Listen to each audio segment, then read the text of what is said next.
یعنی کیوں جی ادھر کنٹینر پہ کھڑے ہو کے نماز کیوں پڑھ رہا تھا.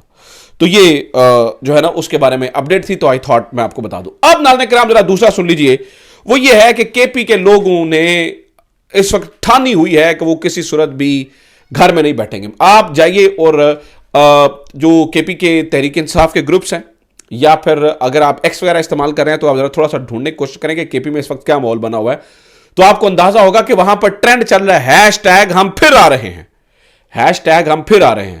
اور اس دفعہ وہ کہہ رہے ہیں کہ پہلی دفعہ ہمیں پتہ نہیں تھا کہ ہمارے اپنے ہم پر گولیاں چلا دیں گے. ناظرین کرام میں جو ان کے کلیمز دیکھ رہا ہوں وہ بہت خوفناک ہیں. اللہ تعالیٰ ہمارے پاکستان کے اوپر رحم فرمائے. وہ کلیمز بہت خوفناک ہیں. وہ کہہ رہے ہیں جی پچھلی دفعہ تم نے شیل برسائے, ہم شیل سے لڑنے کا مقابلہ کرنے کے لیے آئے. اور آپ کو پتا ہے کہ وہ پوری تیاری کے ساتھ آئے تھے, انہوں نے وہ پنکھے لگائے تھے. اس دفعہ شیلنگ سے وہ بہت زیادہ معاف کیجیے گا نقصان نہیں کر سکے کیونکہ اگلوں نے تیاری کی ہوئی تھی. اس بار وہ کہہ رہے ہیں کہ ٹھیک ہے تم نے ہم پہ گولیاں برسائی, ہم پھر گولیاں کھانے کے ارادے سے آئیں گے اور ہم گولیوں کا بندوبست کر کے آئیں گے. یعنی کہ تم پر چلانے کے لیے نہیں بلکہ خود کیسے بچنا ان گولیوں سے, ہم ان کا بندوبست کر کے آئیں گے.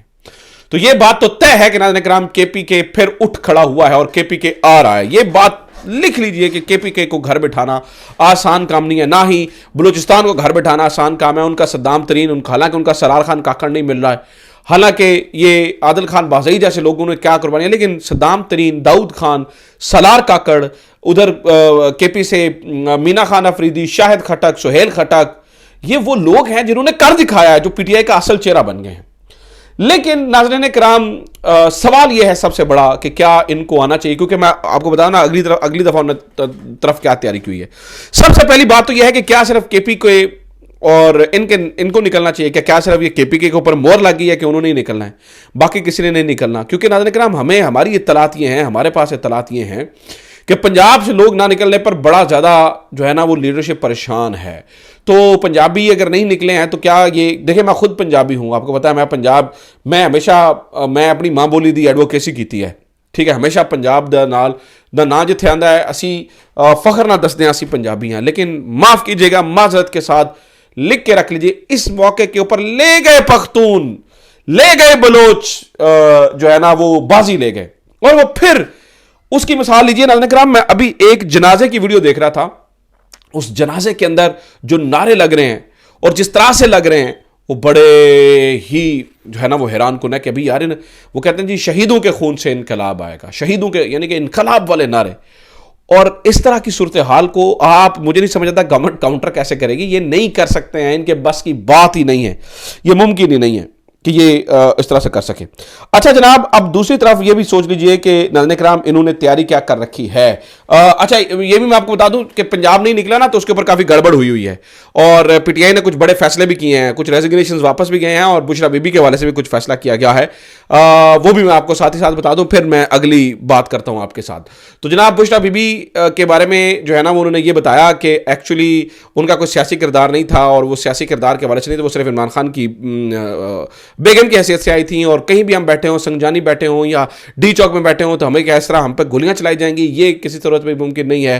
اور انہوں نے بتایا جی نہ حامد رضا صاحب کا استعفی ایکسیپٹ ہو رہا ہے, نہ سلمان اکرم راجہ صاحب کا استعفی ایکسیپٹ ہو رہا ہے, یہ ہم جو ہے نا وہ استعفی ایکسیپٹ نہیں کر رہے ہیں. اور میں نے تو پچھلے دنوں سے دیکھ رہا تھا سلمان اکرم راجہ کے خلاف کمپین چل رہی ہے پوری پراپر. یہ پی ٹی آئی کے اندر جو گروپ بندیاں ہیں نا, یہ جو میں آپ کو بتا دوں سلمان اکرم راجہ سے سب سے زیادہ تکلیف حماد اظہر گروپ کو ہے. حماد اظہر گروپ کو بہت مسئلہ ہے ان سے, ٹھیک ہے. اب بھائی بندے اگر آپ نہیں نکال پائے ہیں تو وہ میں نے تو بار بار کہا ہے وہ سلمان اکرم راجہ کا مسئلہ نہیں ہے, وہ حماد اظہر گروپ کا مسئلہ ہے, جنہوں نے بڑھ کے ماری تھی اور کہا تھا چڑیا گھر کے نمونوں میں تمہیں بتا دوں میں مارچ کو لیڈ کروں گا اور فلانا کروں گا اور ڈھمکانا کروں گا. یہ حماد اظہر صاحب کا مسئلہ ہے. اس کے اوپر وہ کیا فیصلہ ابھی ان کی پارٹی کرتی ہے اس بارے میں جو ہے نا وہ مجھے اندازہ نہیں ہے.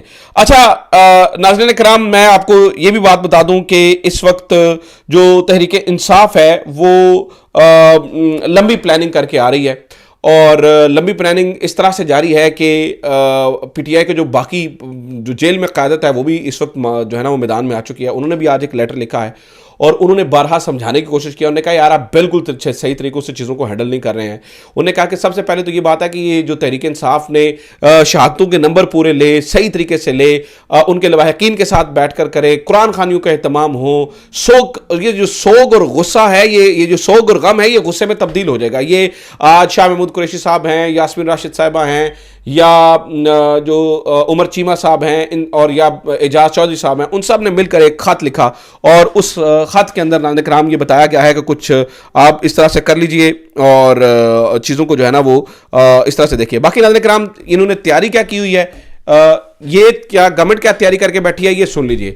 آج ایک اہم ترین میٹنگ ہوئی اور اس اہم ترین میٹنگ میں امن و امان کی صورتحال کے حوالے سے بات ہونی تھی, اور اس میں آرمی چیف صاحب موجود تھے, شہباز شریف صاحب موجود تھے, جس میں یہ کہا گیا جی تحریک انصاف نہیں, یہ تحریب انصاف ہے اور ان کے ہاتھ توڑ دینے چاہیے. ٹھیک ہے. اور اس میٹنگ کے اندر ناظرین کرام ایک شخص بیٹھا ہوا تھا جس نے میرے جو کانشیس مائنڈ ہے اس کو ذرا ہلایا ہے, اور میرے ذہن میں بہت زیادہ سوالات آ رہے ہیں. امن و امان کی صورتحال کے حوالے سے اس میٹنگ کے اندر اٹارنی جنرل صاحب بیٹھے ہوئے تھے. اٹارنی جنرل کا وہاں پہ بیٹھنے کا مقصد کیا تھا؟ آرمی چیف اور یہ وہ ان سب کی سب میٹنگ ہو رہی تھی, تو اٹارنی جنرل کا کیا کام تھا وہاں پہ؟ اس سے پہلے اس طرح کی اہم میٹنگ کے اندر امن و امان کی صورتحال کے حوالے سے بات کرنی, تو اٹارنی جنرل کو تو میں نے نہیں دیکھا. اس ملاقات کا کیا مقصد تھا؟ ناظرین کرام عین ممکن ہے یہ طے کیا جا رہا ہو کہ پی ٹی آئی کے اوپر پابندی کیسے لگانی ہے. اور میں آپ کو بتا دوں کہ اس دفعہ اسلام آباد میں بھی پکی تیاری کی گئی ہے, وہ پی ٹی آئی کے اوپر پابندی لگانے کو تیار بیٹھے ہیں, اور ہو سکتا ہے گورنر راج کا آپشن ڈسکس ہو رہا ہے. ایک بات یاد رکھیے گا, جب اس طرح کا ماحول ہوتا ہے نا, تو آپ جب لوگوں سے اس طرح سے بولنے کا حق اور یہ چھین لیتے ہیں, تو پھر لوگوں کے اندر جو غم و غصہ ہے نا, وہ جو پریشر کوکر پھٹتا ہے, اس بات کا انہیں اندازہ نہیں ہو پا رہا ہے. پی ٹی آئی کے اوپر پابندی لگانے کی پوری تیاری مکمل ہو چکی ہے. میں آپ کو بڑے وثوق سے بتا رہا ہوں کہ انہوں نے اندر کھاتے ڈسکس کر رہے ہیں چیزیں کو کہ لگانا اتنا آسان نہیں ہے, لیکن پھر بھی اندر کھاتے پاسبلٹیز ڈسکس ہو رہی ہیں اور بہت ساری چیزیں ڈسکس ہو رہی ہیں. اور خاص طور پر جو آج امن و امان کی میٹنگ تھی, اس کے اندر شہباز شریف صاحب کا اس طرح بولنا, اور پھر وہاں پر اہم ترین شخصیات کا موجود ہونا, اور اٹارنی جنرل کا موجود ہونا.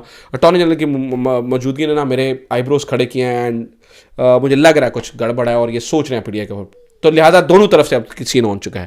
تو اب یہ کب آتے ہیں ناظرین کرام؟ اب ناظرین کرام یہ جب آئیں گے, یہ مجھے لگتا ہے کہ وہ جو نئی پی ٹی آئی کی قیادت ہے یہ سے لیڈ کرے گی. پرانی پی ٹی آئی کی جو قیادت ہے نا وہ کھوکھلی ہو چکی ہے, اور بہت جلدی میں نے دیکھ رہا ہوں کہ وہ یہاں پر آ سکتے ہیں. سو یہ اب تک کہ کچھ خبریں ہیں, یہ کچھ سچویشن بن رہی ہے, دیکھتے ہیں کے پی کے کب اٹھتا ہے. لیکن مجھے لگتا ہے کہ اس دفعہ پنجاب کو, اگر پنجاب نہیں اٹھتا نا, تو آنا کے پی کو بھی نہیں چاہیے. میں بڑے واضح طور پہ آپ کو بتا رہا ہوں, کے پی کے اوپر کوئی مجبوری نہیں آنے کی.